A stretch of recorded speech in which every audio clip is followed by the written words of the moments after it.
they'll find you. I really don't like severe weather. Really? Yeah, it's high stress. People die. And it's not a lot of fun in that respect. No better way to truly understand and communicate the weather that you're forecasting than to experience it. So I'm like, we got to go live. We got to go live. It's coming in. So we were, I think that was one of the earliest times we've been on the air live. Well, the rental car stuff was a long story. But that was a lot of fun with Phil and the gang. They do a great job over there. The Storm Front Freaks podcast, baby. It's the best in the world. Jump back. Him laughing is funnier than anything. I don't understand what happened. I really don't.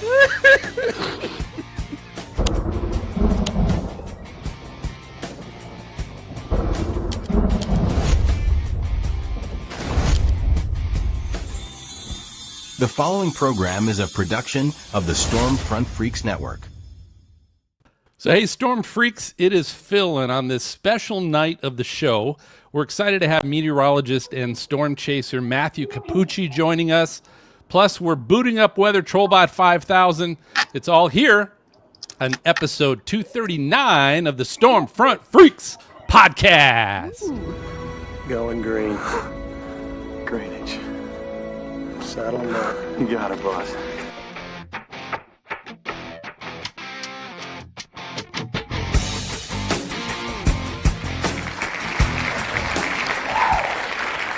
All right, welcome to the most entertaining weather podcast. This is the award-winning Storm Front Freaks podcast, and it's brought to you by our booming YouTube members. They're all scrolling across the bottom of the screen right now. You can see those are Cat 2 members. They're on the bottom. But want to let you know, we want to see who's also probably jumping in. Let's see who's in our chat tonight. Mesomat, Justin R. Wind Dancer, Josh Smith, we got Christine, we got Caitlin, Grifter, Carly, Lucy, Misty, Fuzzy, just Storm Chasing, I can't read this one, Chai Winnie. Chai Winnie. Chai Winnie was last night. Chai Winnie, Mom. It's a all dog. Right. Maddie, Delmar Girl, we got all kinds of folks. So thanks all of you for tuning in. If you want to support the show and become a member of the team, we got a couple different tiers that include benefits. Brady, tell folks about the member benefits on our YouTube channel. They're just endless. We got the Cat 1 and we got the Cat 2 level. The Cat 1 gets you access to emotes and so much more. The Cat 2, we've got exclusive merch. We've got that discount count to the weather store, and we've got exclusive videos, and we are just getting started. Our members, we are going to be doing more, especially as the season starts to wind down. We are going to be winding up our members-only content, so get ready. We're coming at you fast. Sounds great, and I'll tell you, if you're watching us on another platform like Twitter, Facebook, something like that, come on over to YouTube and the Stormfront Freaks page. There you're going to have a definitely better viewing experience. Plus, you can also join us in the chat. We'll be keeping an eye on that all night as well. The other thing we'll be looking out for, and Brady, you can help if you see something. If any super chats, we'll be sure to get your questions to our guest during the show as well. But right now, it is time for our Wicked Weather Report. Woo.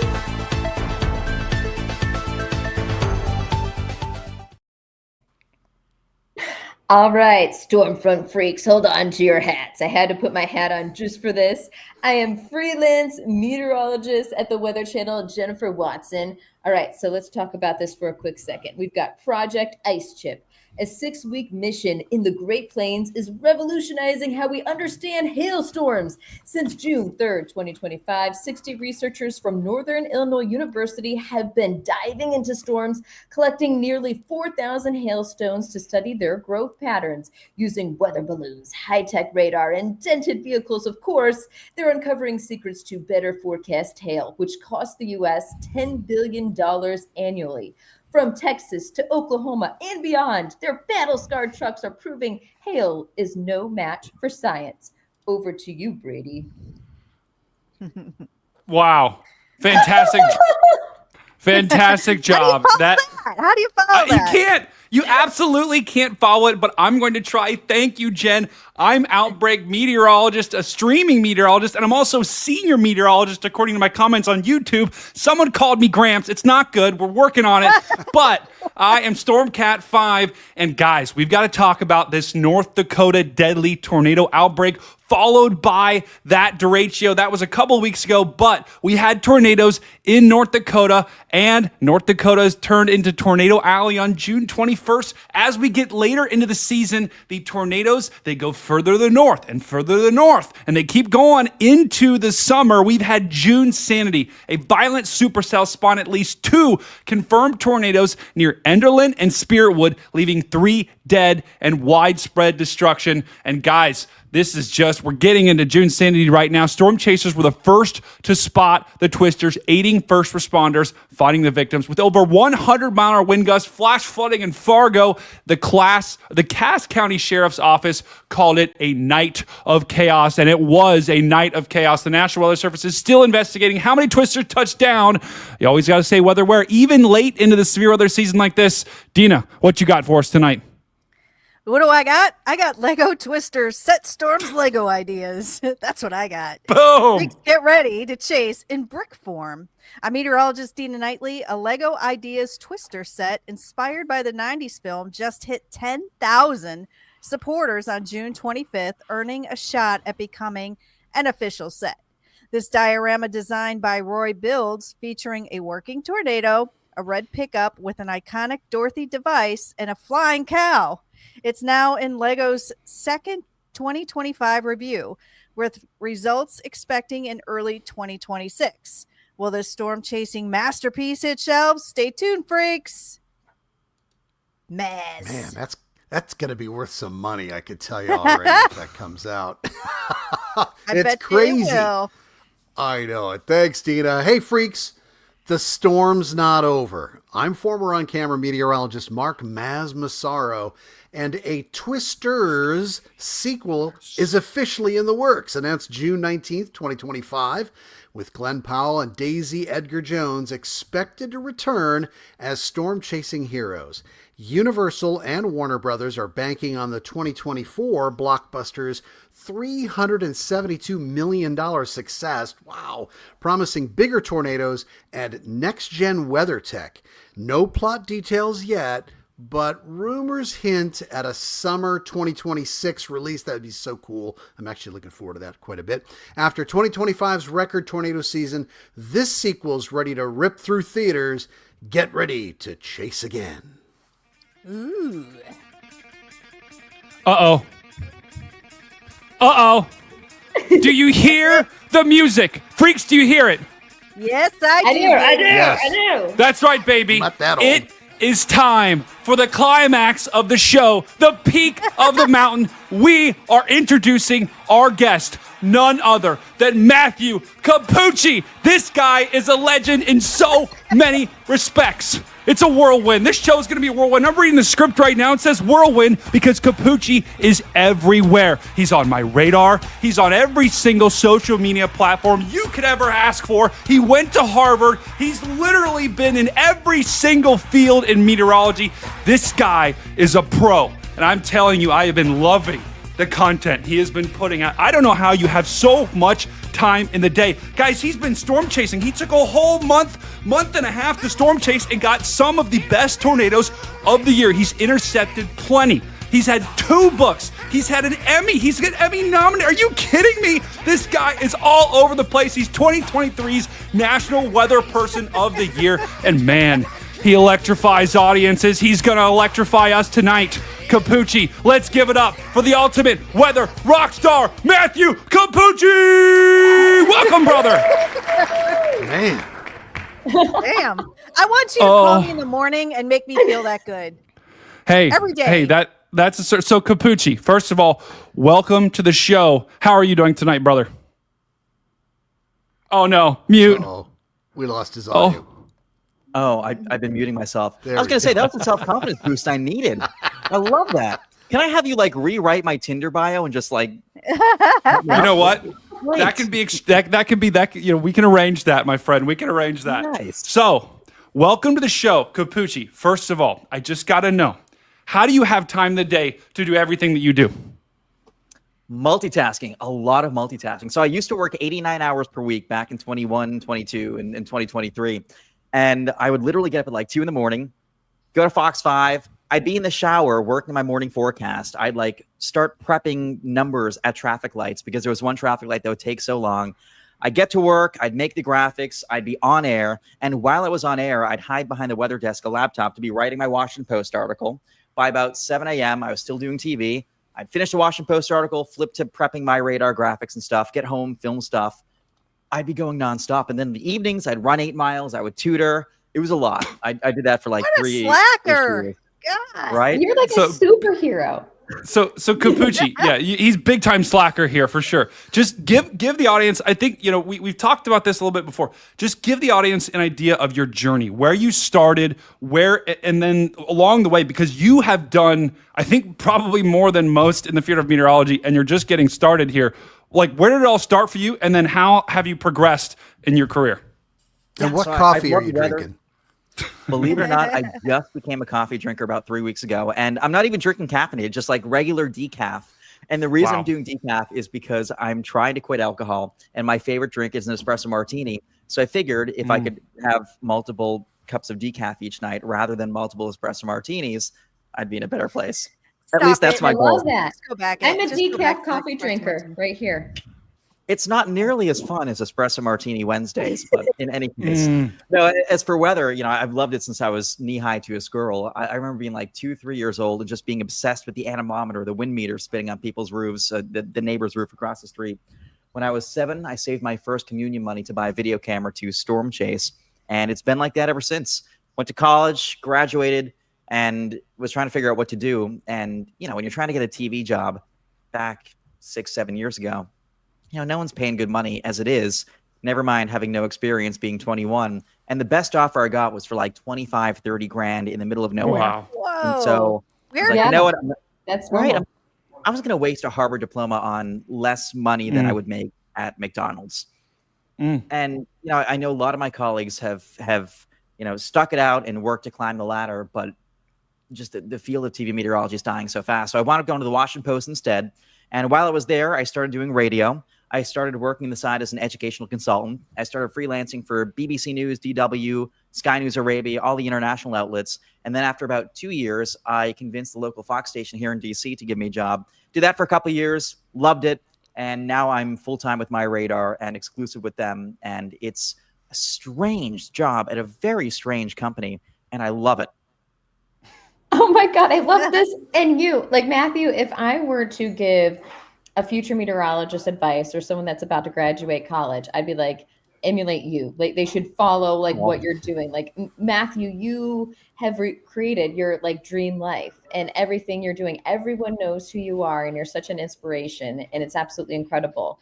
And you were just at AMS, right? Yeah, I was in Boise 2 days ago, and tomorrow night in the middle of the night, I'm flying to Ecuador. Actually, I'm flying to Panama, going to chill in Panama for a day, and then going to Ecuador after. I don't think my boss knows yet. I should probably tell him, but anyway, I'm going to Ecuador. Maybe he's watching. You know what, Matthew? So I was not able to go to AMS, but I heard about what you spoke about and what you're, explaining and describing. Can you give us like a brief summary of your talk? Because I heard everyone was writing notes and they were just like, we need to do what Matthew's doing. Sure. As it is, I'm getting texts from my boss. Quote, strange job at a strange company. I thought that I said I loved it. It is a weird company. My Radar is a very weird company in the best possible way. They let me design my job from scratch. I love it. But in any case, since I'm getting the text from my boss right now, yes, I genuinely do love My Radar. I love my job. Wear the shirt. Of course. Wear the shirt. Yes. Mike, I love you too. You're great. We love you, Mike. We love Mike. See, everyone Did he loves just Mike. text you? Did he just text you? You Literally can't design your own salary. I did design that too. Oh, nice. Oh my gosh. No, so in any case, for the AMS conference, yeah, it was an interesting talk I did on essentially where I think the future of broadcast media and meteorology is going. I'm 27 years old. I grew up wanting to be a TV meteorologist. I grew up in Boston watching Harvey Leonard, the longtime chief meteorologist at Channel 5 in Boston. Everyone loves Harvey. He's a New England legend. Yes. And he had a 40-something year career in TV there. And if Harvey was talking, nobody else was. You were watching, you were listening. If a snowstorm was coming, everyone in Massachusetts was watching Channel 5. And, I wanted to be that someday. And around the time I went to college, I started realizing that TV was not on the upswing. TV was very much in the downswing. Viewership is just a small fraction of what it was even 5 years ago. Yeah, agreed. From the time I graduated to where it is now, by show of hands, does anyone here watch the news? Nope. Probably not. No. Maybe 1 out of 5, 1 out of 6, and it's just not part of people's habits. I don't watch the news, and I was on the news. The only news I got from a TV standpoint was when I was there. And, one thing I noticed when I was doing local TV, I loved it. I really did. But it was the last way I was reaching people. Social media is number one. The app is also a direct way to reach people. TV is just an antiquated form of communication. And, the Broadcast Meteorology Conference has been all the longtime TV meteorologists in the country all trying to figure out what to do next. And, for the first time, I think TV is not really the next step. We always talk about how we wish during severe weather warnings we could go around and tap everyone on the shoulder. With TV, you can't do that. But with the MyRadar app, we can. We literally draw boxes around a polygon and send a buzz to everyone's phones. And it's so cool being able to put together a hyper-local specific weather forecast and be as nerdy as I want. No one's counting down in my ear. No one's telling me what graphics I can and cannot show. And sending it to people. And people like it. It's relevant. We only bug them, so to speak. We only notify them when something big's happening. It's a different type of broadcast job that I don't think anyone else is really doing. And it's working great for me. So between that and social media, my presentation was basically about how to be a TV or be a broadcast meteorologist in 2025 and hopefully have a long career. Yeah. And Cappucci, so much of what you said resonates with me because I graduated Ohio State in 2017, and I had a couple internships at TV stations, and I was told the same thing from the meteorologist that I interned with. Hey, this is great, but it's a dying field, and it's just there's not a lot of opportunity here. And I was also offered a job right out of college, actually $18,000 a year. So. Less than McDonald's. It was bad. It was bad. That is crap. But the point is, it's so awesome what you're doing because I think you're paving a way for meteorologists like me and others to it's a blueprint, right? What you're doing is a blueprint, giving people hope that, okay, you can still be a meteorologist. You can still be, on camera and in front, because I think on camera is a very specialized skill set, right? And being able to, and that's one path, and that path was almost being eliminated, right? But there always is going to be the need for that path. So it's so cool what you're doing, because I think it's paving the way, and it's showing younger meteorologists that, hey, there still is an opportunity to go that TV-ish route. It won't be on-camera TV. It'll be digital, but you're paving the way and showing them how to do that. So my question to you is, because your job is actually super unique, because you get to be on the TV side, and then you also get to storm chase, and you got some mega hailstones. So my question to you is, how was this chase year, and how did you get to be able to chase? Because you were out there for a month plus, right? Yeah, so this year I did 52 days, and I wish I had done 90. I was originally supposed to stay throughout all of June, and I had intended to stay out, but we had a kind of a weird car situation at MyRadar, and so they asked me to take a rental car rather than use my own. And so the rental car was due back at a certain date, and that meant it was time to come home. But yeah, I'm really fortunate. MyRadar lets me chase, and they encourage chasing because they see the engagement that the stuff from the field gets. Over the course of just, I believe it was April and May, my stuff on Facebook alone, in tandem with the MyRadar app, got 46 million views. And that's not only advertising for the company. It's a very cost-effective means of advertising, but it's a very organic means of advertising, and not even advertising. We're not pushing a product. We're trying to show folks, what we do, what we stand for, and also educate folks. My boss, Andy, is huge on the education side of things. his goal for this position that we essentially crafted for me is to be a teacher, using the app, using social media, using whatever resources we have at our disposal to teach and educate folks, both educate them on the science itself and educate them on how to use the app and how to use radar and what radar signatures to look for. It's a great position. I really love it. And so the fact that my radar invests in the storm chasing every year is huge. And next year when I go out, we will have a contest winner. We had a storm chase contest. There was a very nice lady who won, and she's coming next year because this past season she got married. So next year you'll be able to see what it's like for someone who's never chased storms before to ride along with someone who has chased storms a couple times and see what it's like. It's going to be a blast. It's not done until somebody cries. This is true. Very true. So, Matthew, tell me about this day with the cantaloupe size hail. I mean, I'm got to be thinking, are you just like, it's the end of the world as we know it? I mean, what are you thinking? Tell me about that day, all of it. I should get a prop, shouldn't I? You should. Yes. A prop there we always. go. Yes. There we Here go. we go. Props This is on the exciting. Storm I think it's going to be, podcast. guys. He has it in the Get ready for a freezer. big one. Stones. You're showing us your stones. Normally I charge for that. No, I'm kidding. But Hey, you gotta Only make God. money. We won't judge.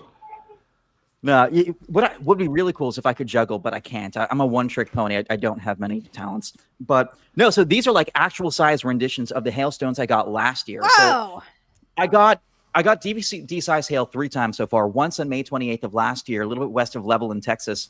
And it was so cool because we had one supercell come through, drop tennis balls, and I was like, okay, that was a cool show.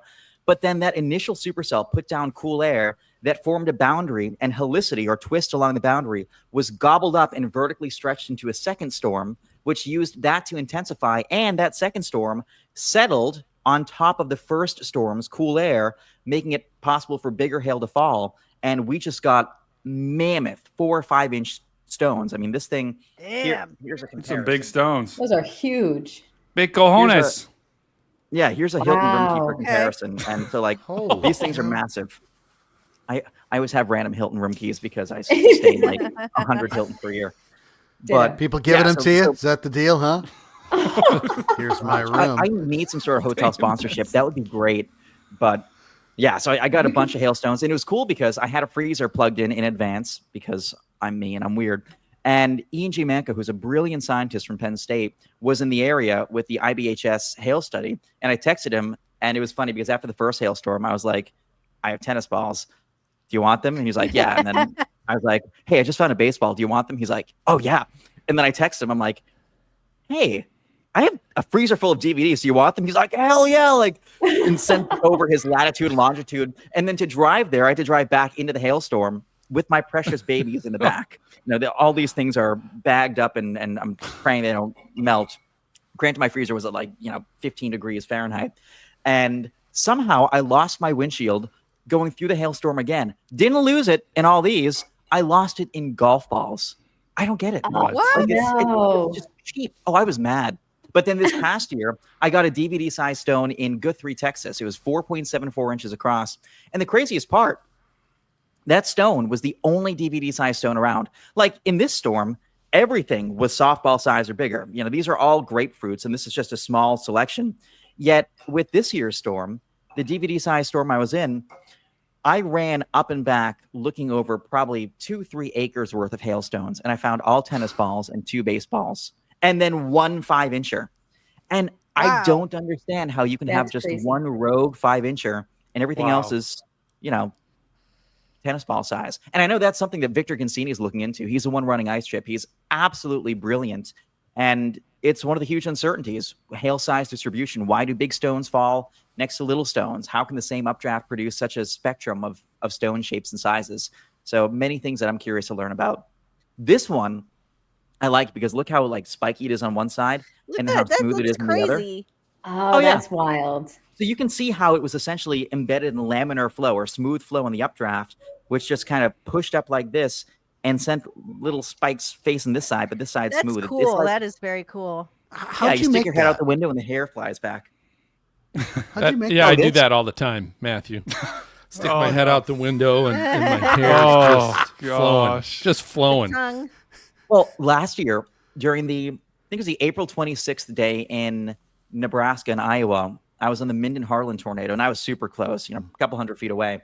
And I took a selfie-style video of the tornado whipping past me, being like, tornado emergency, seek shelter, blah, blah, blah.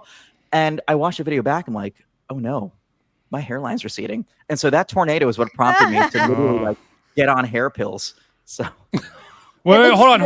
What pills are you on? What pills are you on? Because I need them. Okay, I'm losing the battle here.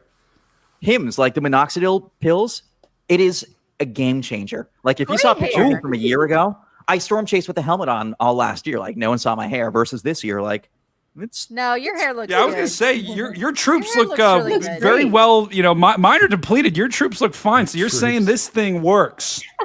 It works amazingly, and it's cheapish too. It's like $1 per day, which keep my hair. And so you can upgrade for gummy vitamins, and they taste like fruit snacks. So sometimes I take extra. Oh, nice! Wow, I like that. Snack bag. I like that. You look amazing. Which Hims were you taking? All right, So, Cappucci, Matthew, I got to know. Or no, sorry, go ahead, Jen.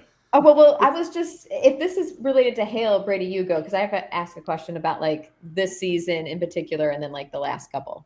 So. Do you like getting hit by hail, Cappucci? Like, because I know you wear the helmet. Like, are you trying to just get slammed by the biggest hail?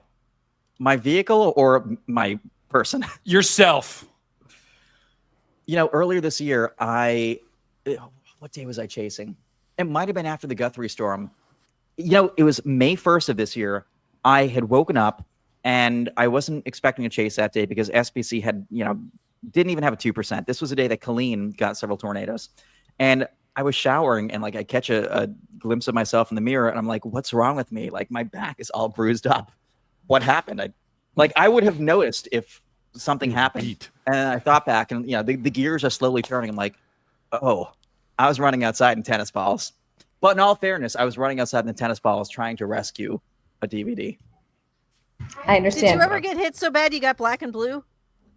Oh no. I mean, I have the helmets and I never want to be. But it hits your back and your shoulders and stuff. Yeah. Usually tennis balls is like the point at which I don't run outside anymore. But because a tennis ball is irritating. If it hits your head, then it's bad. But tennis ball is just like irritating. A baseball is like, all right, you're injured. And a softball or bigger is like, maybe that would knock some sense into me. I totally get that. Okay, so Matthew, I have to ask you a question because this has been a buzz among the storm chasers, especially how unique this June has been. It's the last day of the month. And then comparing it to like the last couple of years and how just the tornadoes have been so fierce and so strong. Have you noticed a trend or like, do you have any kind of things that you've observed that are just like, like the past couple of years have been insane? So I had to come home on June 7th and due to factors beyond my control. And I will say that it is eating away at me to not be out there. And, all my chase friends are texting me like, why aren't you on this storm? Like, why aren't you here? I would do anything to be out there right now. We all know where I want to be anytime there's active weather. But yeah, it's interesting. Like the past few years, every one of the TOTYs, the tornado of the years, has been a mesoscale magic day. Like none have really stemmed from these big high-end events other than maybe Lake City this year, which occurred in the high risk back in, I think, May or April 2nd. Everything else has been a very sneaky one. And I think so often in meteorology, not so much storm chasing, but in meteorology, we discount these mesoscale setups. You don't need a crazy ultra jet stream ejection and mega trough and 5,000 cape and all this stuff to get a crazy tornado. All you need is a thunderstorm that has a strong updraft, a big source of upward suction to latch onto a boundary and gobble up spin along that boundary. And when you do, you get not only an epic tornado, but it tends to be a little narrower and more drill bit like, but also it tends to be much more highly visible because of slightly higher cloud bases, less precipitation obscuring the updraft. Like I don't want to chase Dixie anymore. I don't need a mile wide wedge in the middle of a forest that I can't get to. Give me a surprise Nebraska or a surprise, Minnesota 2% day where you have a right turning supercell that happens to latch onto a leftover boundary and magic will happen. And I've even gotten that in Maryland. I chased a boundary on July 5th, 2022. It was my first day out of COVID isolation. And I had timed it like literally my isolation ended at 3 p.m. I'm very by the books. So anytime back then also for visibility, I had to be very careful. But my isolation ended at 3 p.m. that day. And by 5 p.m., I was on the evening news with a tornado in the background. So. Oh my God. It's crazy. Oh my God. He goes out. It's right there. It's like the movie. Listen, we would take that, Cappucci, because we've been on 4 storm chase trips and we've seen a half a tornado. So I got one more question before we go to break. And it's this right here. It's the Waffle House. You have become literally, guys, I don't know if you've seen this. He created, it's like, he's at the airport, so it looks like a real ID. TSA might want a real ID, but I have the realest ID from Cappucci. Guys, this tweet had almost 70,000 likes. It had 2.2 million people saw this. TSA subtweeted this. They had like a bunch of news organizations were tweeting about it. How did you build this Waffle House TSA ID? And does it get you on a plane? They sent it to me. Like a year and a half, 2 years ago, Waffle House sent me a box of all sorts of goodies. And so we might actually do some collabs during hurricane season because I know them. That's cool. They know me. I forecast weather. They deal with hurricanes. We might do some collabs. But it was crazy. Like I went to bed, didn't think much of it. And I wake up and I'm like, why do I have so many notifications? And then I look and TSA has retweeted. Because remember, when this happened, I was on Mountain Time. I was already in Boise for the AMS conference. Wow. And I had like a cajillion notifications. And the best part is like People Magazine picked it up. Fox National picked it up. The Sun over in Europe picked it up. It's made it all around the world. And come to find out, one of my friends texted me that today there are memes going around. Where is it? This is amazing. This is crazy. Amazing. Apparently this is going around today. Oh my God, that's awesome. Oh my gosh. And I love it because it's like good, pure, wholesome internet fun. And do you collaborate on the Waffle House Index? When they close, I don't. So honestly, I don't know if they have an official meteorologist. I know they rely on official sources, but it's not even a secret. I'm angling to become their meteorologist. I just want to be on the payroll. You're making all the right moves. I don't care. I just want to be able to put in my resume, I'm officially a Waffle House meteorologist, like the only one. And that's what's your go-to dish? Believe it or not, a grilled cheese and bacon sandwich and a double hash brown. The waffles are great, but my go-to is a grilled cheese. And interestingly, I once gave a eulogy about a grilled cheese sandwich. Wow. Okay, on that note, everybody, that's the teaser. That's the teaser for the comeback. But before we go to break, we just want to share some new content that we've got available to you. It's on our YouTube channel. It's titled Stormfront Freaks Education, and it's from our meteorologist, WX Serena. Here's a little taste. Meteorologist Serena Arnold. And did you know that clouds are lighter than air? This should be shocking to you. You should be like, what? How is that possible? Because my weather weenies know that clouds are not water vapor. They're not the gas form necessarily. They have water drops in them. The reason you can see clouds is because they are tiny water drops. How is it that liquid water can weigh more than air? Let's talk about it. Let's remember that our air has weight to it. I know it doesn't feel like it. It's around us all the time.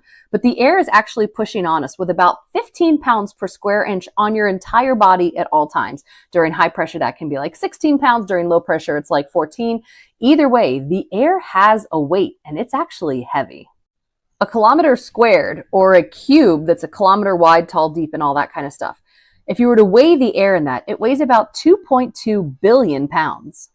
If we take that same volume of a cumulus cloud, say it's 1 kilometer squared and it's got water vapor, it has air molecules in it, and we're going to assume about 0.5 gram per meter cubed of water drops. No raindrops, no ice particles, just that typical flat bottom little puffy cumulus you see floating through the sky. That cloud of the same size is going to weigh about 1.4 billion pounds. That means your typical fair weather cumulus cloud weighs about 800 million pounds less than air of equal volume. Now you may be thinking to yourself, oh my gosh, this totally explains why clouds float around in the sky. Close. You see, moist air is a lot less dense than dry air. And so as you have warm, humid air go up and condense at higher elevation because it cools up there and it condenses, its density is less than the air around it. And this is why it can float in the sky. And you'll know this density difference because if you've ever been on an airplane that's flying through clear blue sky, and then all of a sudden, say like as you're taking off or on final, you fly through a cloud, the plane will be like this through the clear. And as soon as you hit the cloud, the plane is going to drop just a tiny bit because of the reduction of the density of the air.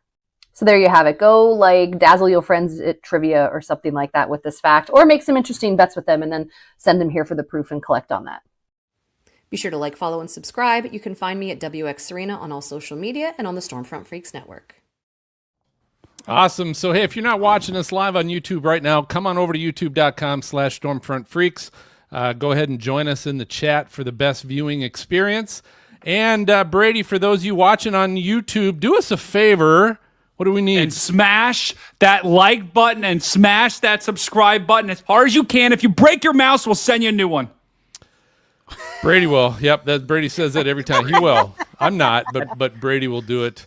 So tell you what, Tay, we're gonna be we got some things, videos here for you, some forecasts coming up. We'll be right back with more from Matthew. So stay tuned. And we need not that one. Hi. Brady, I am about to play. I can't. Robot. Here we go. In a world where tornadoes and hurricanes and blizzards run rampant, destroying everything in their path, one man and one team of freaks stands in their way, covering it all on one show. We have a confirmed tornado from afar and from up close. That man is Stormcat 5. That team is the Stormfront Freaks. And that show, this show, is Outbreak.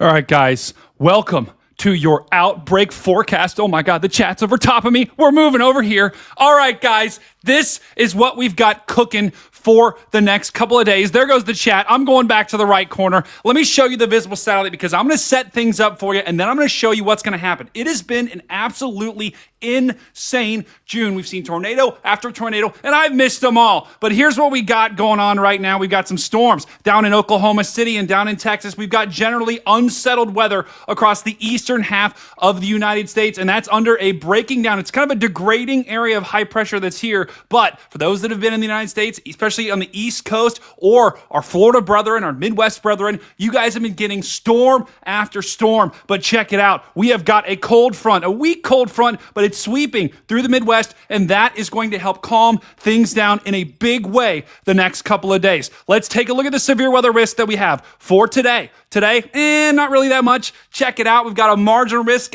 These storms are going to die pretty quick. Tomorrow, we've got a slight risk centered in the, hey, Cappucci, this is your territory here. The Mid-Atlantics. Yes, centered in D.C., my brethren. So Cappucci's going to be all over that tomorrow, but we could have severe storms that go from the northeast all the way down into Mississippi along that cold front that's going to be moving through. Also a couple areas out here on the plains and back into Idaho as well. So our Idaho brethren heads up there. Day 3, once again, a marginal risk. So guys, things are getting awfully quiet here with the severe weather, at least for the next couple of days. But let me show you why. Here's where we're going to go. We're going to go over here. This is the upper levels. We've got the winds in the upper levels. Notice we've got a trough moving through the country. This is going to bring that cold front along with it. As that cold front slides off to the east, notice how we've got an area of high pressure that's starting to form out west. And we really don't have a lot of severe weather troughs coming through. All of that energy is going to stay north in Canada. So that's why we're going to calm down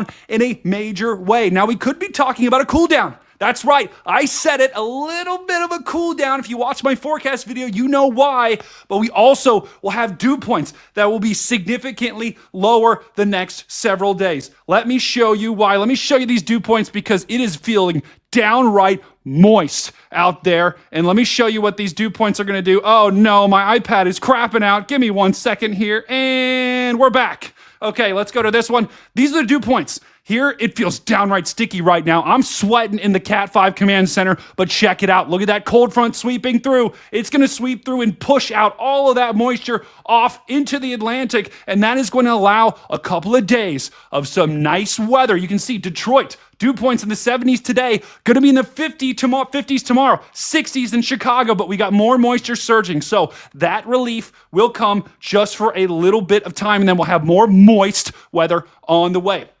Let me show you what we have more to talk about too, because we've also got hurricanes, guys. That's right. We don't have any active hurricanes just yet. We do have this 20%. Getting rid of the pen because now we're going to the computer here. We've got this 20% risk down in Florida. As that cold front slides down into Florida, it's going to stall. You could have a little bit of a spin up off the Gulf Coast of Florida somewhere in there. I think this is probably going to be a rainmaker, but we're going to have to keep our eyes really closely on this. I'm going to be all over this on my forecast videos. Only a 20% chance, but check it out, guys. In the Pacific, we've got Flossie. I don't even know how to pronounce that right. Don't even know if I'm pronouncing it right, but this is a tropical storm. It's going to move off the west coast of Mexico. They did have a hurricane slam it. I think this is going to be a fish storm, and it could, although the outer remnants could impact the Baja Peninsula here along the west coast until it eventually dies in here, the southwest. So that's what we're looking at right now. We're watching this area in the tropics closely. Thanks for joining me. Back to you, Phil.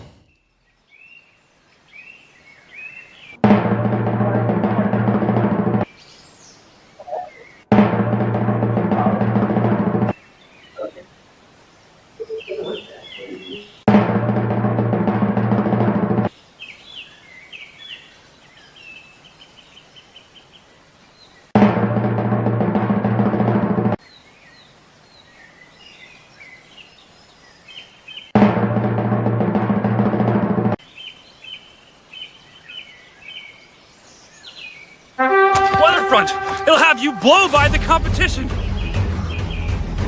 It's got radar, observations, models, all in one epic app. Blow by the competition! Woo! Weatherfront, the official weather app of the Storm Front Freaks Network.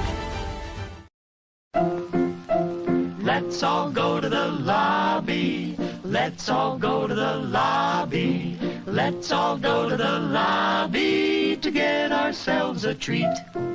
Delicious things to eat.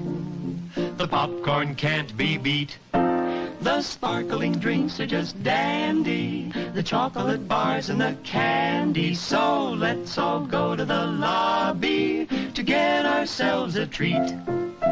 Let's all go to the lobby to get ourselves a treat. Oh. All right. So, hey, welcome back, everybody, to Stormfront Freaks.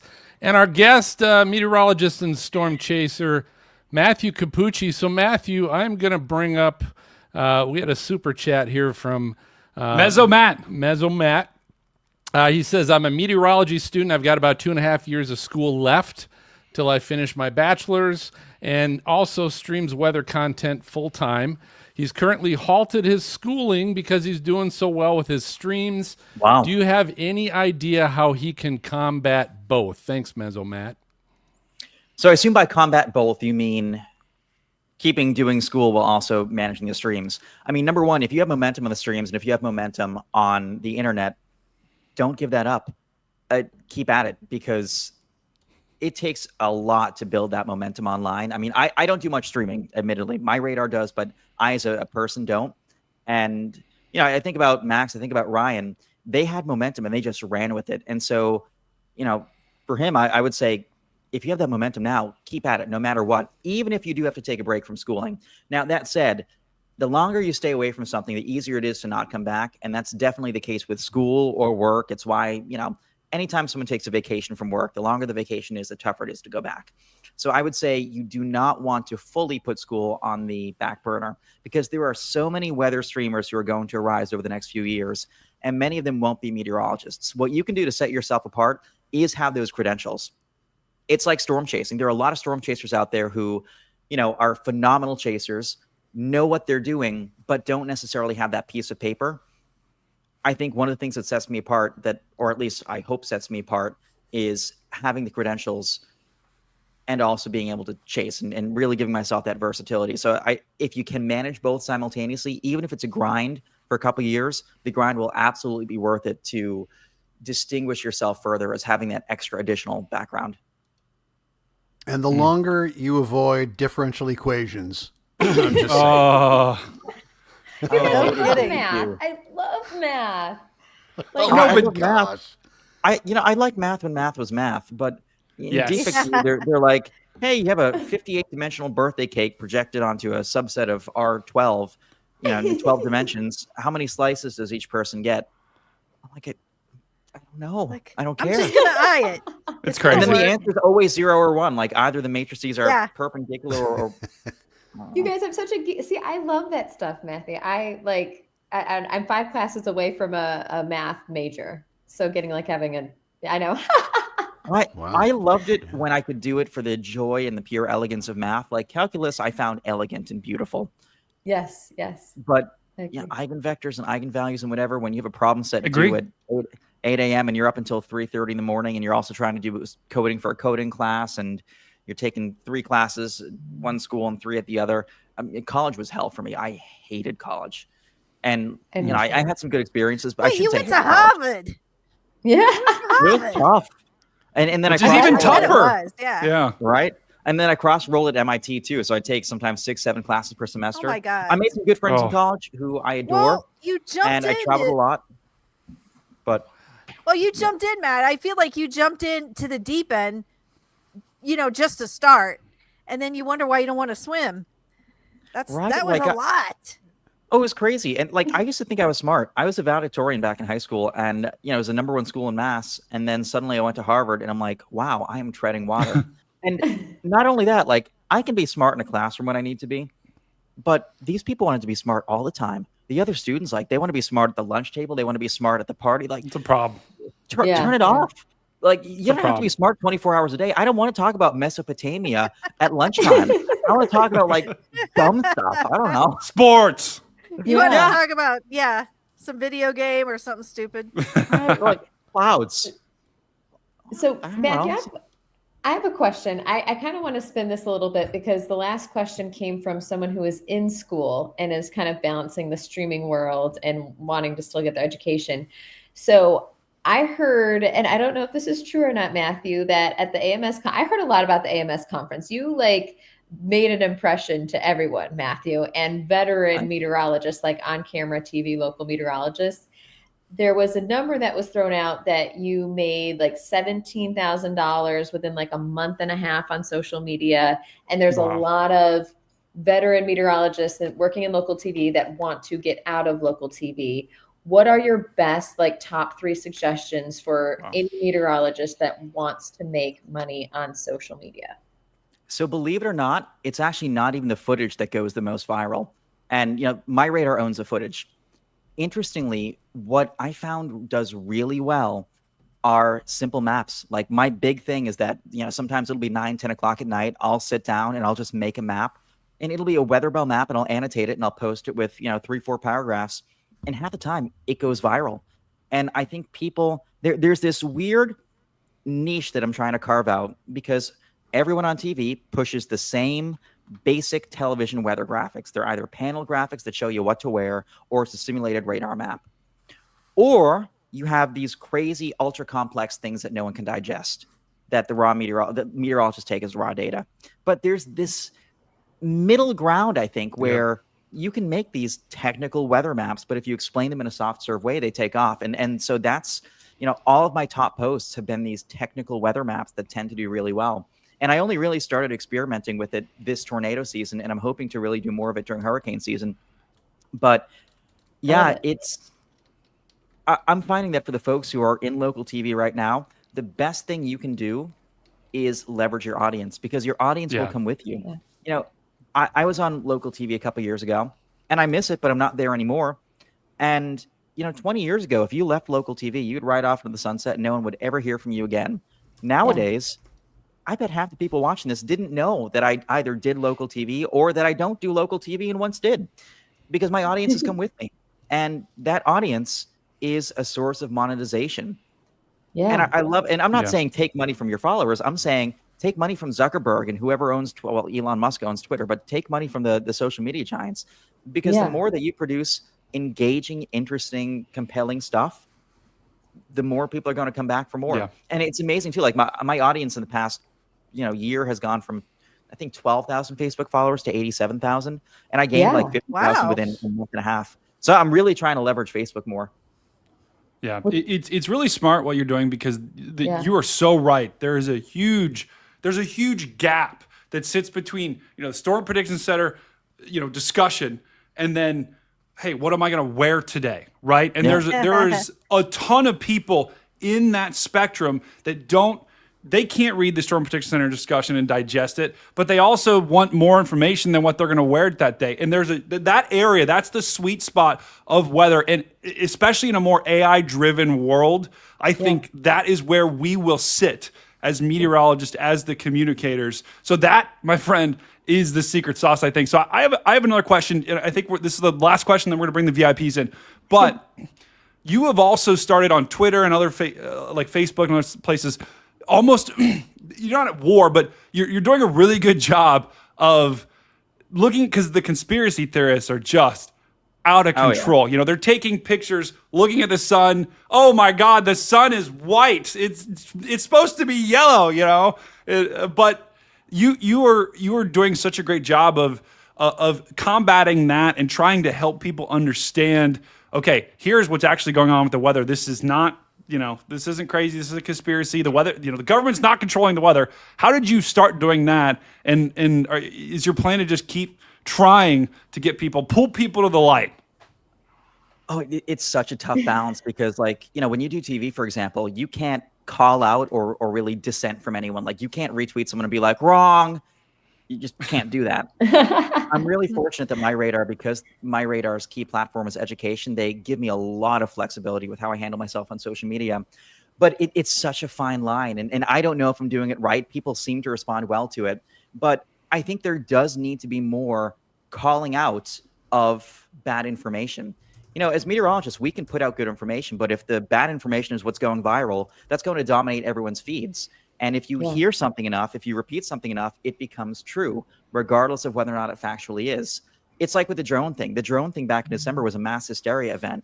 And these mass hysteria events will become all the more common in the future, because people are losing the ability to differentiate between fact and fantasy, and are losing the ability to differentiate between science and pseudoscience. People are making up utter BS that sounds good. Like even yesterday, someone's talking about these frequencies emitted from the radar doing X, Y, Z, and boggling. Like, it's nuts. And there are big engagement accounts out there that are making tons of money by preying on people's gullibility. And so I never want to shame, Joe Schmo, the average person who doesn't know any better and wants to learn. I will never, ever shame anyone who asks a question and wants to learn. My whole platform's education. There's a lot of stuff I've learned from my peers, and no one's ever shamed me for not knowing something. And so I want to make sure that I'm always accessible and open to answering questions. But conversely, if somebody is actively trying to subvert either my audience base or the audience base on Twitter or Facebook or wherever, and trying to make society less smart, that's when I'll have a little fun, and I'll not only debunk a myth, but also do so with some humor. All right. Well, hey, we got another super chat from Storm Chaser Jared Riley. So thank you, Jared. He says, Cappucci would absolutely, purely love to have you at the PA Meet the Chaser event on July 12th. Kind of putting you in the hot seat there a little bit. But he said, we'd love to pick that Harvard brain and also get a book signed. Love seeing your stuff. We'll be there. Wait, I think I have a Delta flight on July 12th. Oh, switch it. Cappucci, you got any dirt on Jordan, by the way? Oh, no. Which? All right. So that's not a question. Jordan. We're moving on. Sorry, Brady. We were getting somewhere. But anyway, Jared, thanks for that. Matthew, I know you're checking your calendar. But let's get to our VIPs. They always got some great questions to ask as well. Dan Wallace, Agent Dan, I'm going to start with you. You got a question for Matthew? Yes. Quick question. Where do you see AI and computer learning fitting in to weather in the future? Great question.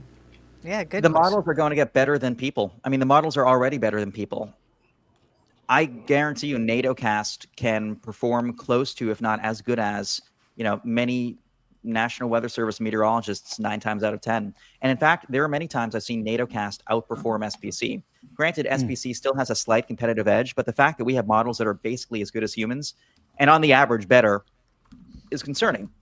Now, that doesn't mean there's not a value in being a meteorologist and being a forecaster, but it means the value shifts from being just the raw forecaster to now someone who adds context. So it's not going to be, I'm going to sit there and try to guess where the tornadoes will happen. I bet in 5-10 years, we have AI that can pinpoint to the county level. I mean, Warn On Forecast is going to have enormous advancements in the years ahead.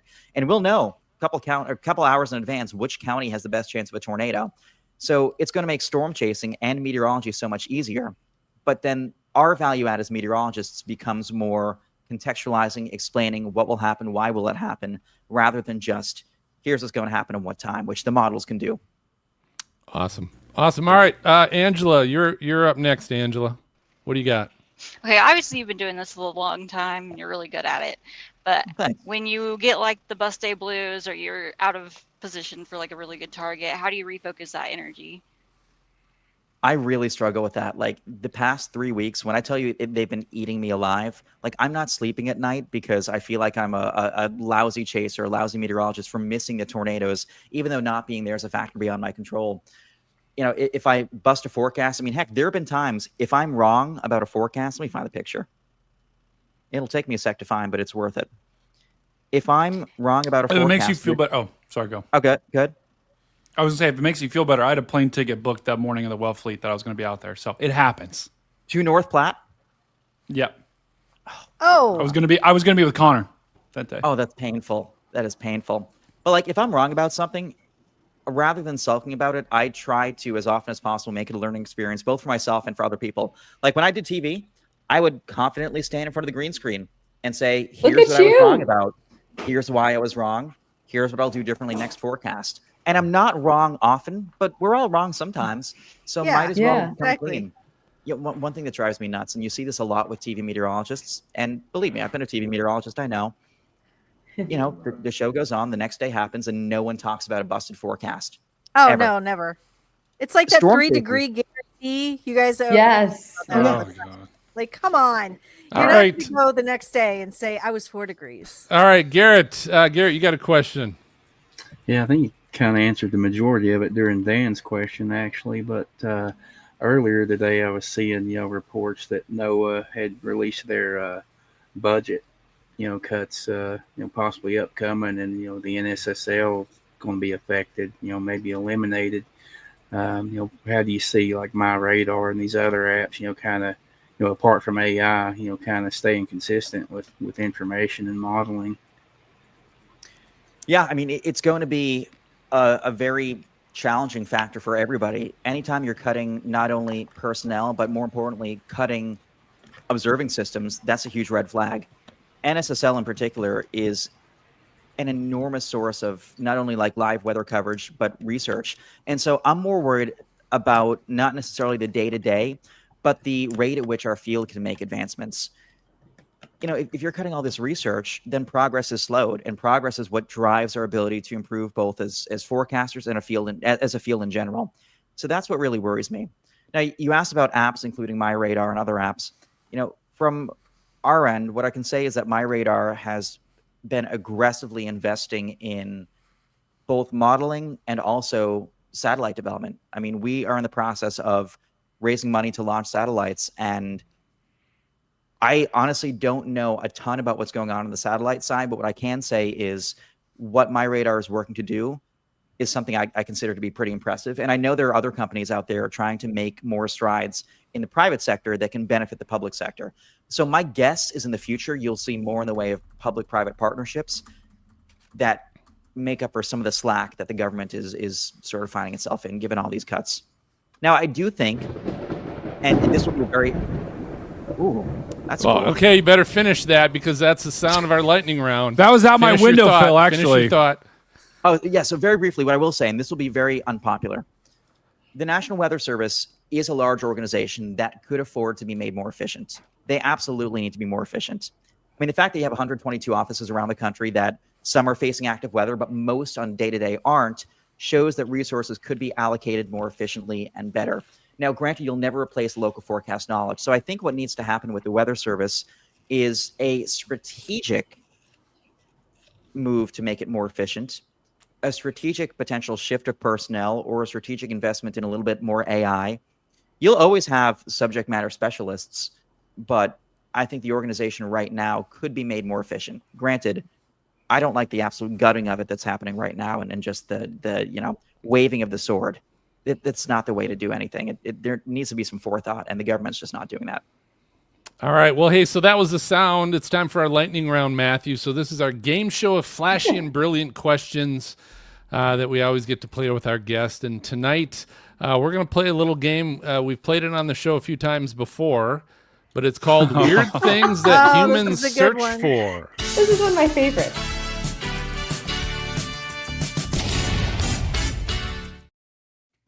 All right. So weird things that humans search for.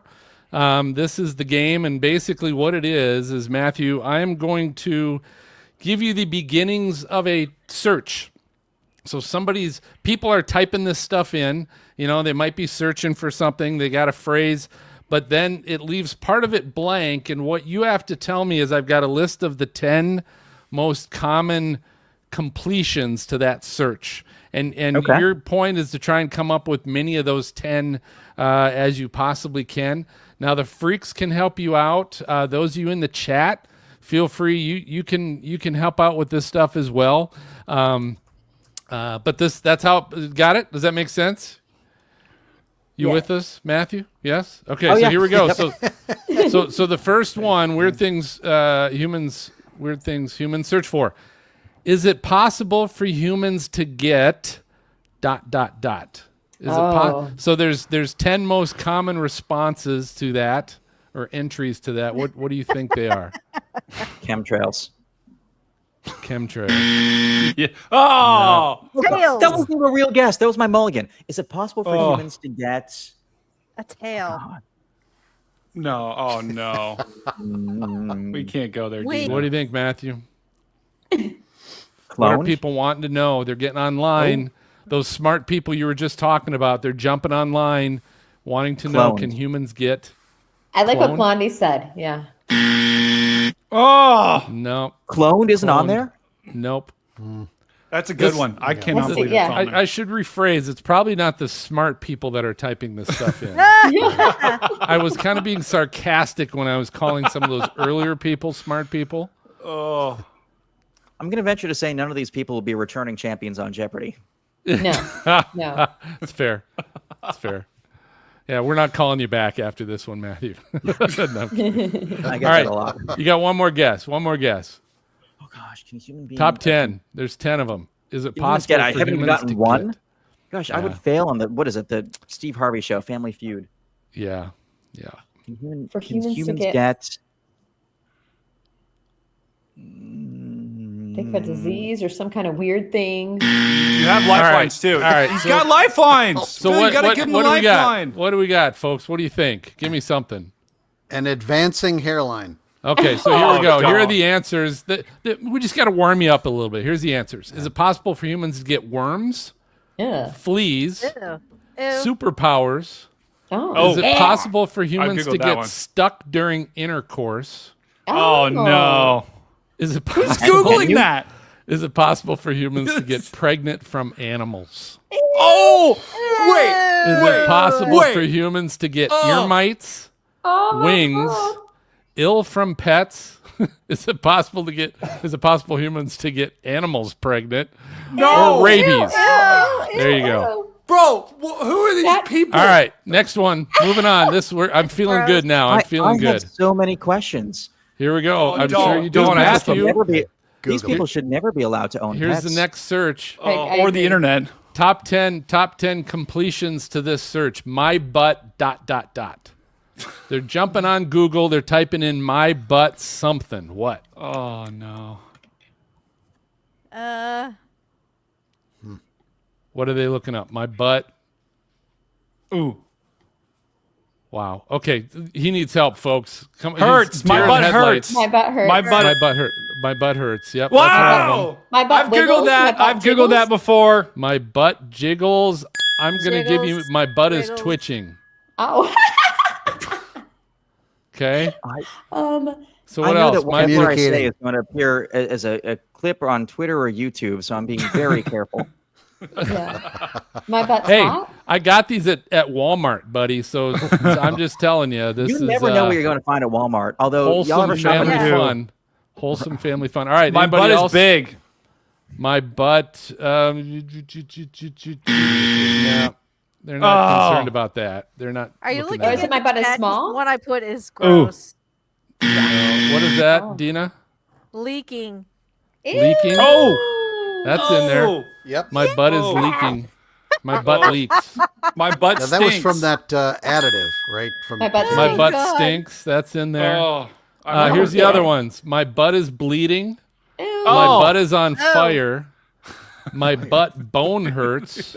My butt sweats. My butt itches, and my butt is flat. All right, we're having a good time, everybody. We got one more.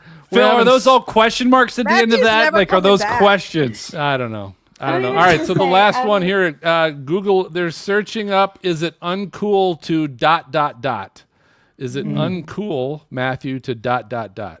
Chat, help us out too. Let us know what you think in the Yeah, chat. chat needs to help us out on this one. I Is mean, it clearly uncool I'm the to- expert on cool. You are. Clearly. Well, So, let me think. so what have you been searching to make sure you're not uncool?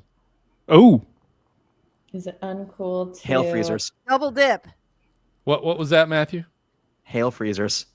That's what Hail I searched to make that- sure I'm not uncool. Eat my Oh. boogers. That Burgers, one. ew. Sorry, I don't even. We don't have know. anything We don't know. close, to Jeff that. Baker. I love Jeff Baker's. Eat my boogers. Look at the Eat chat, your Matt. Look at the boogers. chat. That's not Is it on there. cool to eat at Waffle House? Ooh, that's a good one. No, because everyone Oh. knows it's cool to eat at Waffle House. JJ Rogers says, wear a Speedo. Let's see. Oh, that's actually a pretty good one. No. Is it cool to like cats? No. Oh, No, all right, so here what? we go. Man. All right, We let's got hear We it. got to kill. We got to kill this Oh, game. I am here. not a We got to take it out. Of its No, we misery. got to get more guesses. The chat's helping Is it out here. Uncool to wear Fart in public. pantyhose? Is it Oh, uncool to not drink? Is it uncool to not have Facebook? Is it Oh. uncool to be a virgin? Is it uncool to be white? Is it uncool to have a Hotmail account? Is it uncool to wear glasses? Go Oh, shopping no. with your mom? Read Oh, no. or Brady wear sunglasses at night? That's a problem. That's a big problem. All right, so That's Matthew interesting. and Freaks, might have to. We give got you some. Like a We got some. C- Hey, on we that got one. some. Yeah. Got like It's not the It's not the worst lightning round we've ever had. Okay. But it's oh my god, no, by far. no. But hey, it was fun. Matthew, do me a favor, tell everybody where they can find you, where they can follow you on social media and everything. On Mondays, they can find me at Crystal City Sports Pub for 2-for-1 Burger Night. Tuesdays at Chevy's. Oh. Tuesday, and on Wednesdays, it's Espresso Martini Wednesday, so I'm usually at Brass Rabbit in Arlington. Oh, I like it. You live in Texas? Oh, Brass you mean social Rabbit. media? no. Matthew, that was very whatever. clever. Hey, whatever. Social 210, media. 220, whatever it takes. Cappuccino without the no. Repeat that Wait, one more say it time. again. Yeah. Yeah, everything is at Matthew Cappucci. Cappucci spelled like cappuccino, but without the no. I love it. Without the no. All right. So again, if you're not watching us live on YouTube, come on over to youtube.com/StormfrontFreaks. We're going to take a quick break, but when we come back, we've got Weather Fools, and I think Weather Trollbot 5000 is warmed up and ready to go. So be right back. The Stormfront Freaks is now available on the Weather Store. Come shop our catalog of shirts, hats, and hoodies, all with our Stormfront Freaks logo and Outbreak logo. Plus, you'll find all your other favorite weather geek and storm chasing gear, footwear, and accessories. Visit the Weather Store at thewxstore.com, the exclusive supplier of the Stormfront Freaks. Mesoscaleforecast.com brings us StormNet, a state-of-the-art deep learning model designed to revolutionize severe weather forecasting. The innovative tool is tailored to provide unparalleled real-time predictions of severe weather events, including probability of wind, hail, and tornadoes. And now they've added Hurricane Vision, a cutting-edge hurricane track and intensity prediction system that uses deep artificial intelligence to predict the track and future intensity of tropical cyclones. You've seen us use it on our Storm Front Freaks live outbreak coverage with Meteorologist Storm Cat 5. Now you can use it as well. Visit mesoscaleforecast.com and access live data subscriptions. Plus, when you enter the code Stormfront, you'll receive a 10% discount for life. Yes, for life. Go to mesoscaleforecast.com.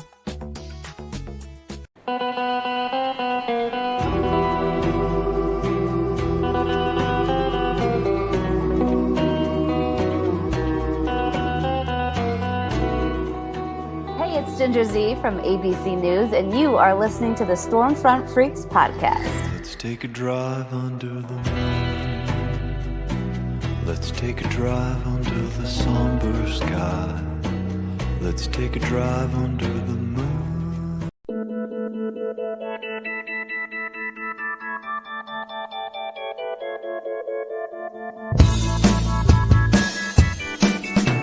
All right, it is time for Weather Fools.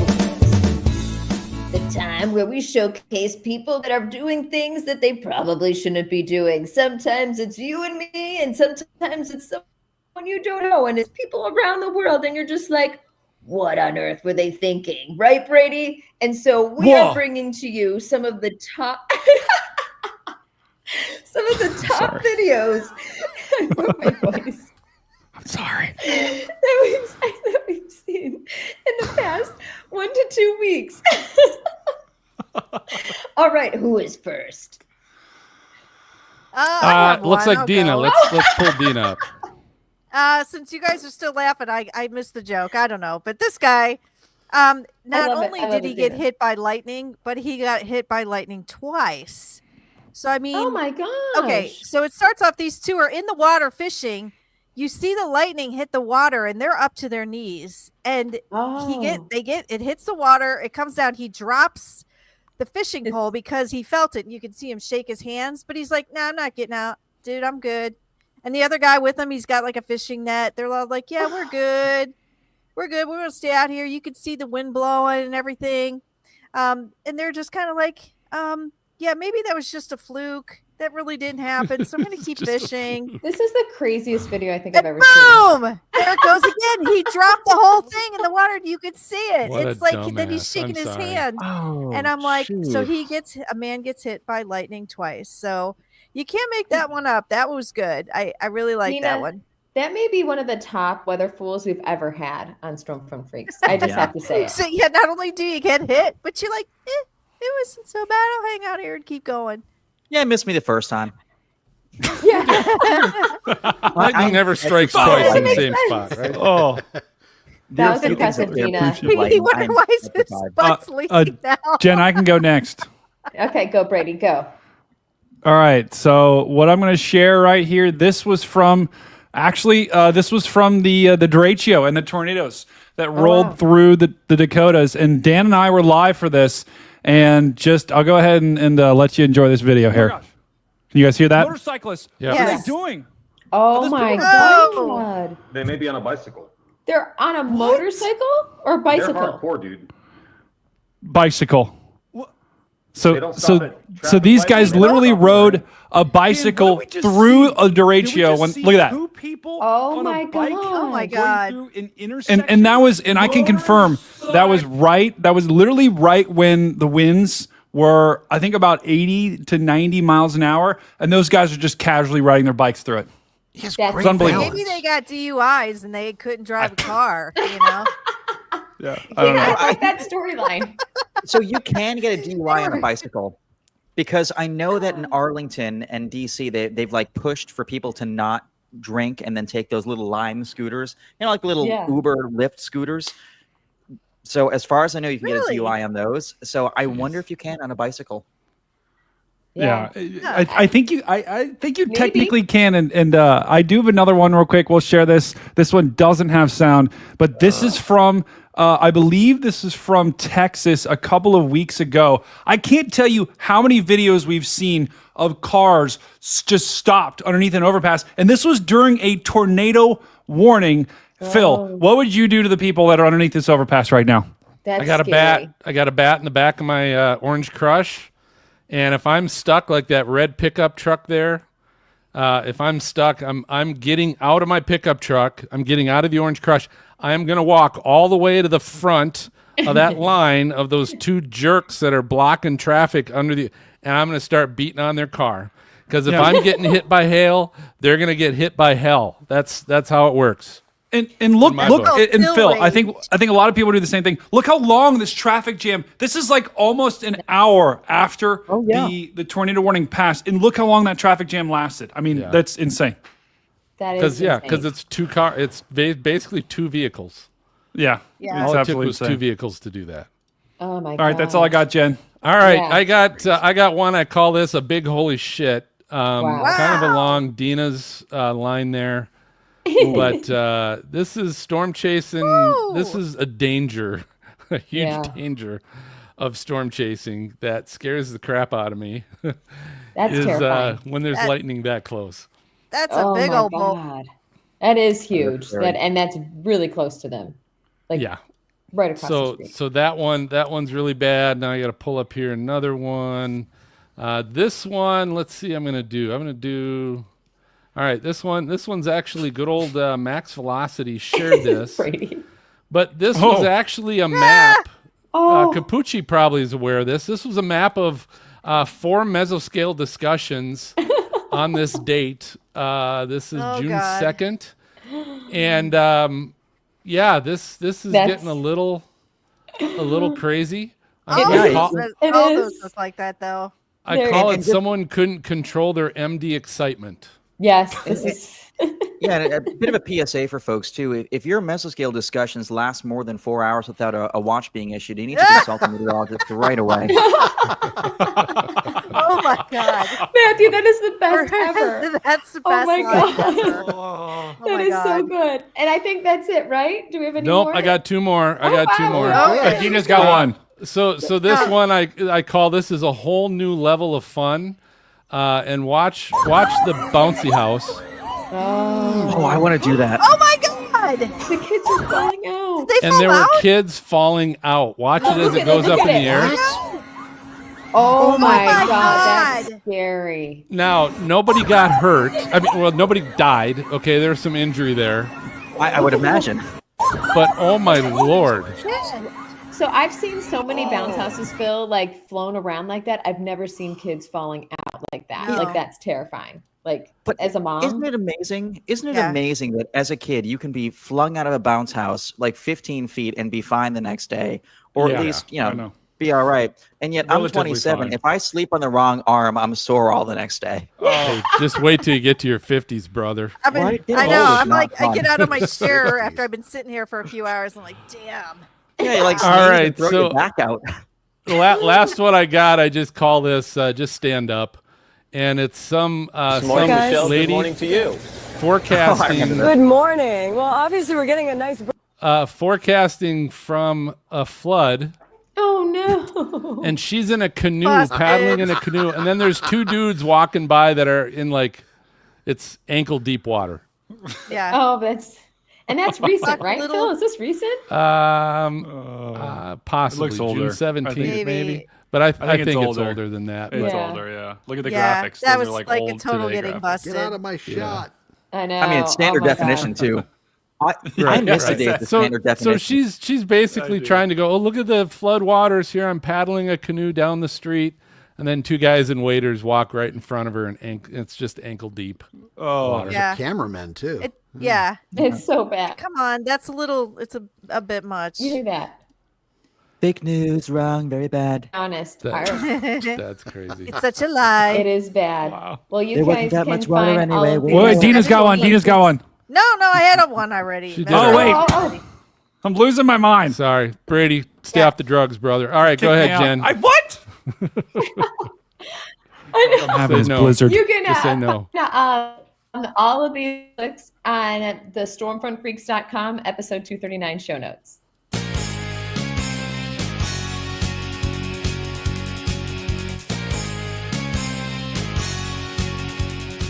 Oh yeah. Weather Trollbot 5000. So my theory is this Trollbot came from the future, went through time, came back, it ended up in somebody's garage and sold at like a garage sale, and Phil found it, and it actually like takes people's comments and tells you what you're really thinking, because I think it's from the future. I do.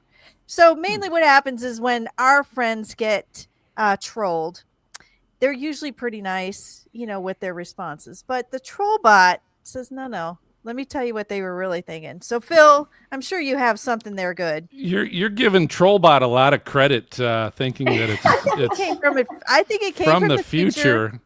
When came I think back so too, Phil. time. Pretty Yeah, old school. Maybe it is. Maybe it's from the future, and it's just got worn out tech and worn out wires and everything else. It's just went through a beat black to hole, hell. maybe. But folks, this is when we say definitely put your earmuffs on.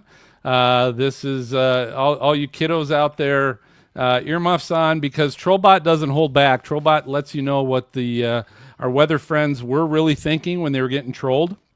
So the first one, I got two for you tonight. Matthew, you're going to like this. Matthew, you might have been one of our Trollbot interpretations on one of our shows. But here we go. The first one, Ginger Z. Good old Ginger Z. She was responding to Parallax on Twitter. Parallax says, no one cares how much you travel. What's funny is that you're a victim of your own politics. Keep pushing the Democrat narrative and you'll continue to watch crime elevate. Hey, let's not forget, as your open borders, I don't know what that is, here's to you, keep it up. All right. So that was the Ginger. And Ginger, again, our weather friends always respond really professional and nice, usually. Ginger responds, says, hey, I answered someone's question. I didn't assume you cared. Hit that unfollow button and have a wonderful night. Good for her. But we all know what Ginger was really thinking. And so what we got to do is we got to plug this into Trollbot, and Trollbot's going to compute and let us know what Ginger was really thinking.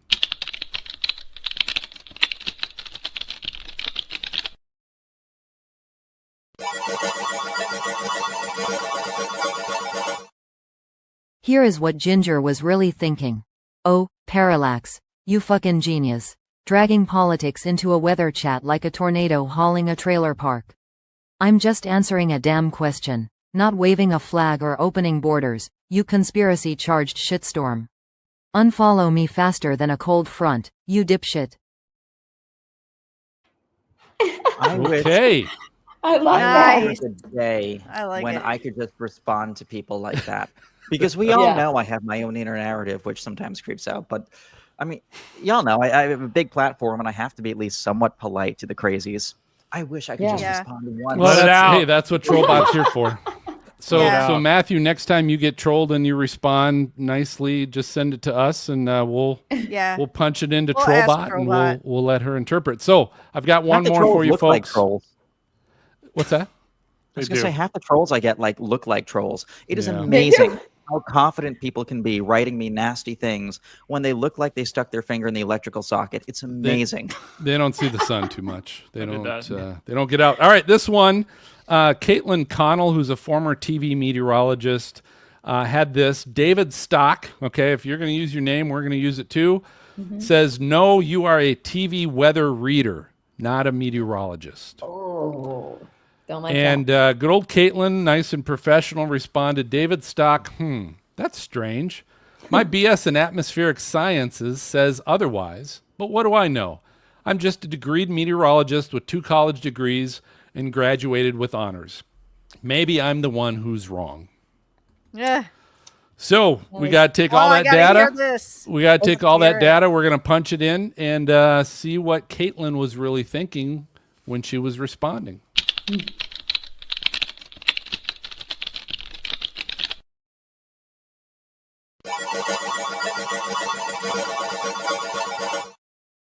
Here is what Caitlin was really thinking. Holy shitballs, you mouth-breathing, troll-tastic fucknugget. You think I'm just a weather reader.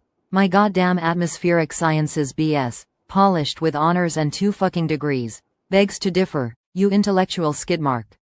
I didn't wrestle equations harder than my professor's chimichanga-fueled shits to get dissed by a couch potato conspiracy cockwaffle.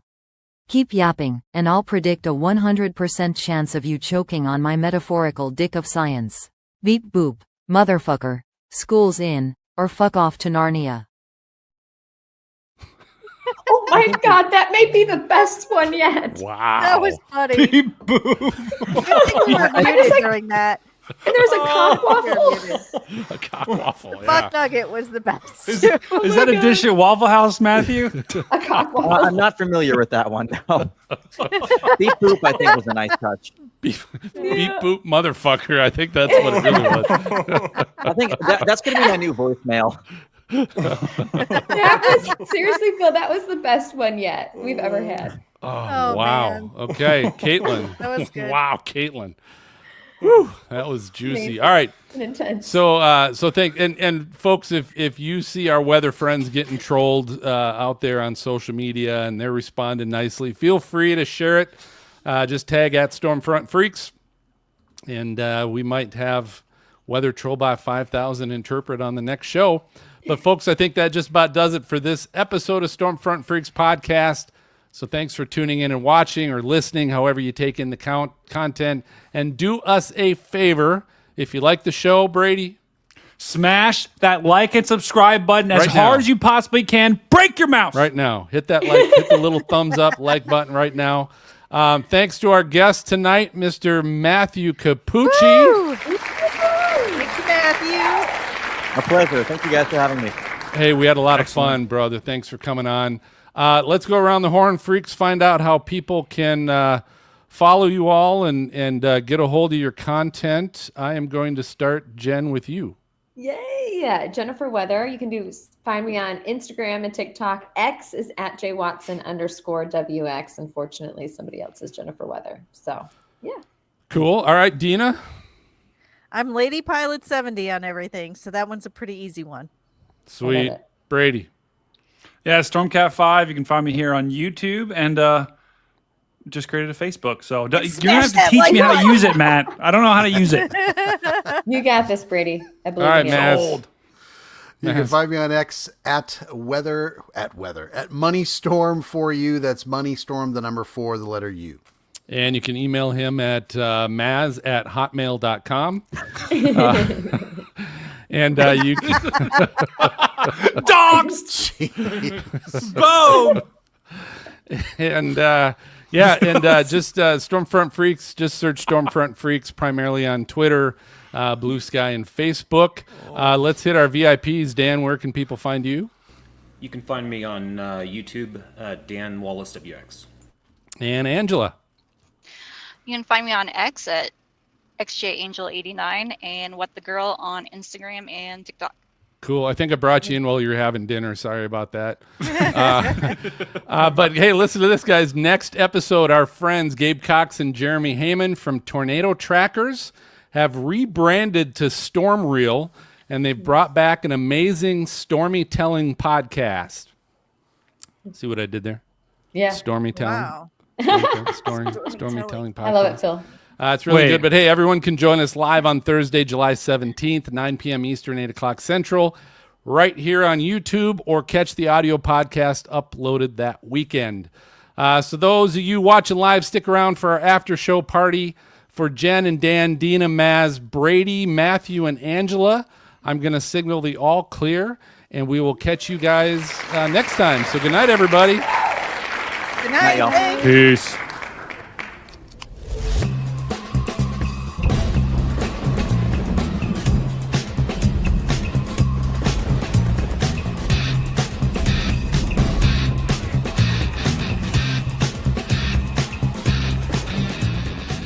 Thank you for tuning in to the Stormfront Freaks podcast. Our bi-weekly show is available on your favorite audio podcast player and on YouTube, along with other videos from the Stormfront Freaks network, including forecasts and live storm coverage from Stormcat 5 and weather education from WX Serena.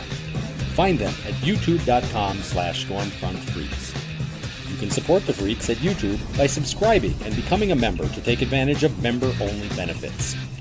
For show notes, past shows, videos, merchandise, and more, visit our website at stormfrontfreaks.com. If you would like to contact us with questions or make comments about the show, shoot us an email to questions@stormfrontfreaks.com or follow us on social media. Search for Stormfront Freaks. We'd love to hear from you. Join us next time and tell a friend about the Stormfront Freaks podcast.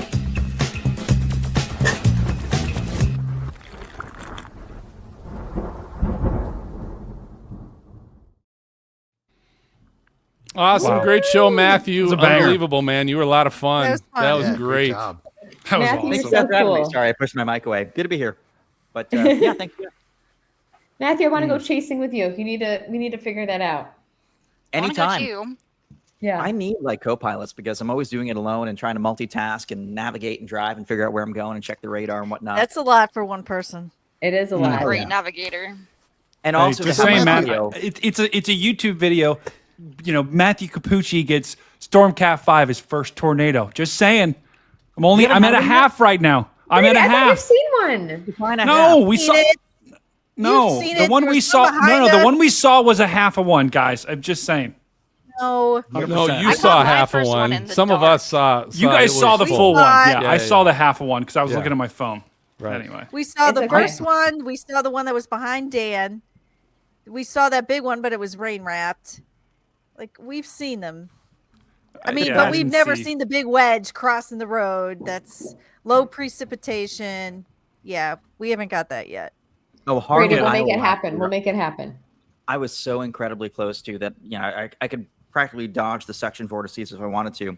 But the best was this year when I was finished chasing for the day. I was like, you know what? I'm done. It was a great day, whatever. And I'm sitting at IHOP and the power goes out and I look out the window. I'm like, is that a nader forming in the parking lot? Oh no! Sure enough. Wait, do I have the video? Oh I my have it somewhere. gosh. It was so funny. I just, I thought I was done for the day. I was like, all right, relaxation time has arisen. I will find it, and it'll take me a sec, but it'll be fine. That would be really nice, wouldn't it, guys? We're just chasing. Yeah. We're like, hey, let's stop to get dinner. Oh, look, tornado. Oh my gosh, that's Right. insane. The contrast, it's not showing the contrast, but like, yeah, there you see the It's right dust there. behind Oh it. yeah, you can see the debris on the Yeah. ground level. That is Interesting. wild. Wasn't Yeah, wasn't as the we guy? said- Because I remember you posting that. Wasn't the guy like there was a guy next to you that was just freaking out? He's like, is that going to form a tornado? I was like, sir, there is contact with the ground right now. We see debris being lofted. That is a tornado. It's like, no way is it coming That's this not way. a I'm no like, nader. That's no nader. You lying. and you know what? You lying. IHOP still delivered my food on time. That's Wow. amazing. Yeah. That is surprising. Impressive. Mm-hmm. Very impressive. In the middle of a Oh tornado. yeah, but it was 18 million degrees in there because with the power going out, the air conditioning faltered. So Jeez. yeah, Oh. Don't tell me what to do. I'm not leaving. I'm not going anywhere. Phil, is that Look, Maz's real I can do email, this by the all way? day. If it is, I want everyone in the chat to email him. Just email him your favorite. That's not your. Is that your Maz email? at hotmail.com. Yeah, Oh, That would be dang awesome. it! Oh, shoot. That'd be so good. That'd be so good, Maz. AOL. Hey, Matthew. Maz at AOL.com. yes. You are so busy. Do you have an assistant or a virtual assistant or something to assist you? Or an AI clone? What's a virtual? I It's wish. just raw You know, dying life. pretty much. I don't do anything with AI. Like AI could probably write my articles, but I want the human touch on everything. And social media, I won't let anyone else touch my social media. Like that's one thing. Some TV stations require you to hand over your passwords. I have, like, I will really? never do that. Oh yeah. Wow. Or some TV stations require you to, like, if you leave the station, you can't have any station branded stuff anymore or whatever, which I get. But like, I had a friend who worked in Roanoke who left and he had tens of thousands of followers and he had to start a new page from scratch. That's so crazy. that's one thing. Yeah, that's one thing But that I'll won't never hold do. up in court, Matthew. That won't hold up in court because that happened to me at a local station, and I switched my email and everything, or like my handle and my email and From everything Hotmail? to Hotmail.com? personal. Yeah, Maz at hotmail.com, and I was fine. So just do that. Yeah. Yeah. And you know what's interesting? I guarantee you broadcasters in the next few years will have to start. And I made this point to the conference too. When you sign a TV contract, you're signing your name, voice, and likeness away. And people think Yeah. likeness just means image. But as we head further into the future, likeness will include deep fakes. So, for Yeah. example, in about 2-3 years time, if someone really wanted to, they could take enough videos of me, train an AI model, and create a digital Matthew Cappucci to say whatever they wanted. And Let's do it. I'm doing so it. theoretically, Let's let's do say it. Let's do it. right. You give So, crazy, like, let's say, for Mrs. example, Gill I sign a connective. contract somewhere. If I sign a contract somewhere and I leave, with most broadcast contracts, you're signing something in perpetuity. So even if you leave, they could still use your AI likeness to generate content of you. Wow. So That's And it doesn't seem like there's any reason. I mean, I'm not saying there's no reason to go into broadcast, and I love all of our broadcast brethren, but all the future is all just digital. It's digital. and It's your brand. It used to be big money in TV, at least in top markets. Terrible Most now. little Yes. markets paid It's terrible. terrible money. But even the big markets, like I got a 35% pay cut. I loved my station. I love the people there. I love the management. I have nothing good things to say. But times are changing. I got a pay cut. I'm gonna go where the money's better. You gotta put bread on the table. I mean, it's that simple. Oh yeah. And the I'm glad crazy I'm part not is, like, important with digital and everything else I do, I don't have to wake up at 2 a.m, and I can make 2.1 times as much as I would have made if I did TV full time. And I can have a life and travel. Like the My Radar job is the best job in the entire world. It really is. I agree 100%, Matthew. I feel like you're living the dream life that so many meteorologists and aspiring meteorologists want to live. Like, that's why I heard about your talk at AMS. Like, everyone's like, did you hear? Like, literally, I'm like, all right, so we're going to have him on the podcast. Let's ask him the questions. Like, it's amazing. So you've made such a huge impact, and you continue to do so. So Much you should appreciated. Yeah, very proud. It's one of those And things. so have you, Jen. And so have you. No, but I'm just Matthew. Like, you don't understand. Everyone was talking about it. Like, Matthew, everyone was. So Well, I remember years ago back and I was in high school and I was talking to my parents like, yeah, I want to be on TV, but I also want to do this and I want to do social media, but I want to, do my own social media and I want to storm chase, but I don't want to pay for my chasing and blah, blah, blah. And I remember us talking and it seemed very unrealistic to ever want something like that at the time. But I found that if you do something of value, you have to do it for free for a little while first to prove your concept. And then people will come out of the woodwork and pay you to do it. And so, like with my social media, with my chasing, the first several years I was on my own. I was using the money I made at the Washington Post to do that stuff and prove that what I did was worth doing. And then suddenly folks came knocking. And I'm really grateful My Radar has given me the chance to, be paid to do what I was doing all along and doing what I love. which is incredible. I absolutely love that. And it's just going to get better. I can't wait for the future. I'm like, what is he going to do in the next month or so? I was saying it's daunting, but also so exciting. All right, you got any flack on Jordan Hall? No. You got any stories that I can, use, Jordan Hall is so chill. We FaceTimed earlier on, and it's funny because way back in the day, before I knew him, like obviously I work with him through My Radar, but before I knew him, he just seemed so established that I assumed he was like 10 years older than me. He just seemed so much more adulty than me in his business dealings and in everything. And then I met him, and I forget what he referenced. He was talking about like his graduation year. I'm like, wait, you're my age? And he's like, yeah. I'm like, really? But he's a consummate professional and a very good negotiator. Like I've taken a few of his tools, and he's a great negotiator and knows the value of his stuff. And rightfully so. We need more people like that. Him. Yeah. I feel like you two could. Go. Oh, no, go Brady. I was gonna say, yeah, he was just, sometimes we'll like play Xbox together, and he'll just, but he'll just talk to me about like content. No, but he'll just talk to me about like, just content creation, but also, as a chaser, being able to own your videos and not just sell them to the lowest bidder, and to take the footage that you've used and done and value that footage and not just give it away, right? Because I think everyone's first inclination is just give their footage away or sell it to $10, Storyful or whatever. And he's been really good about he knows so much about that kind of stuff. He's one of the few. I mean, there are chasers out there who are very good at getting the shot. He gets the shot and he markets himself so incredibly well. That said, if you really want to irritate him, just mention Lake City. All right. Although I'm using That's that. what Brady was looking for. He was looking for a keyword to poke the bear. Do y'all remember when I pranked him earlier this year? I don't know if you saw on Twitter, but I pranked him and I pretended to be PETA. So what had happened was that week, that was good. He had hit like, a turkey, a possum. I think he sideswiped a deer. Like he was having a rough week with the animal kingdom. An owl too, maybe a bald eagle, but that's up in the air. And like that happened to me a few years ago. I hit a deer and 2 raccoons, and like I hit a zoo's worth of animals within a week. But he tweeted about it, and I was like, I should have some fun with this.